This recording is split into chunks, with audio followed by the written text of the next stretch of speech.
Hive follows Bitcoin by the minute, and so that I think is because we have a big hodl position. That is, we put as much Bitcoin on our balance sheet.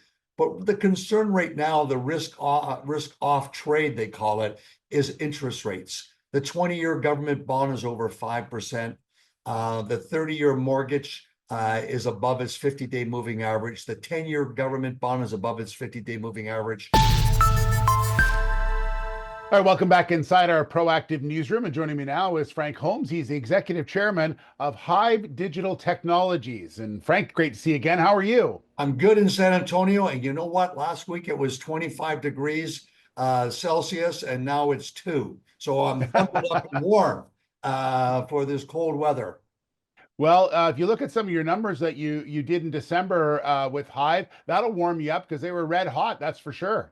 That is so true. And we're building our hodl position organically. I think it grew by about 64% year over year. We have over 2,800 Bitcoin on the balance sheet. What's also important in that number, I think we produced about 103 Bitcoin, but that was a 47% year over year growth in our hashing rate. But a lot of that right now is coming from upgrading our machinery. And that what for listeners is that these new machines consume less electricity to mine a Bitcoin. They're more efficient. And so what we're doing is taking away the older machines and bringing in the newer machines.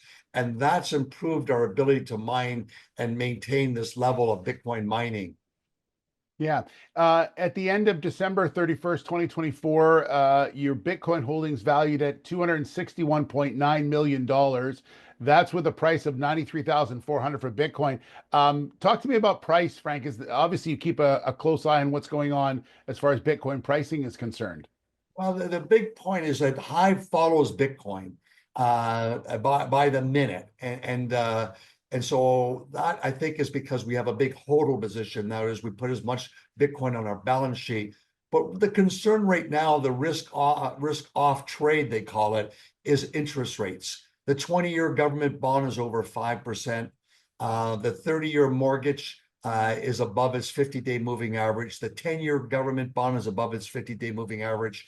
So the fact that short-term rates fell, but the longer end rates went up. Well, why did they go up? Well, it was a lot has to do with these PMI services were stronger. So now they think they recalibrate that interest rates are only have a 50% chance of falling next month.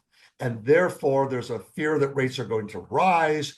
And therefore, I think that's wrong, but it creates a great buying opportunity because President Trump, to be coming in, has said he's going to do everything to stimulate economic growth.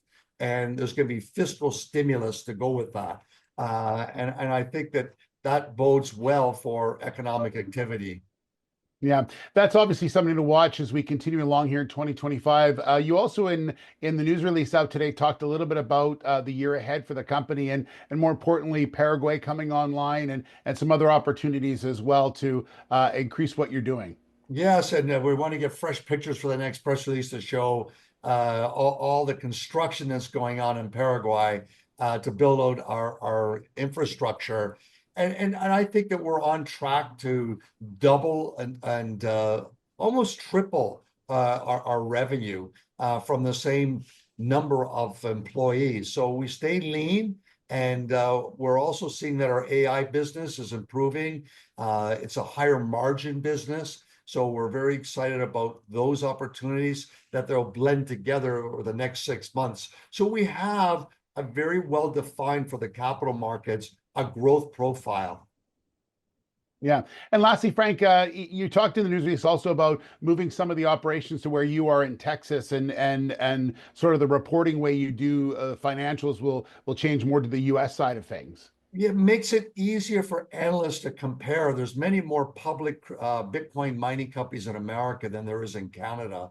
And when you compare using IFRS versus GAAP reporting, things line up differently. And analysts just need, I think, help to be able to do relative comparison. And when you do it, Steve, we are the best value bang for your buck. So we've been frustrated of how do we make it simple to articulate the story. And this is the path we're taking.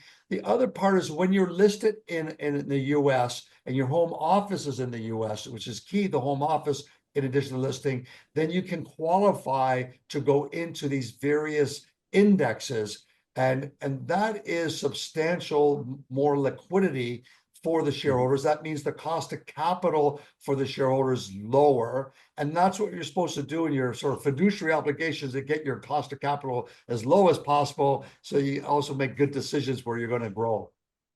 Well, it was an exciting news release in December, and it looks like it's going to be a pretty busy 2025 as well, Frank. Good opportunity to talk to you a lot this year. So talk to you very soon. Okay, thanks. Thank you. Take care, my friend. You as well. Frank Holmes, Executive Chairman of Hive Digital Technologies.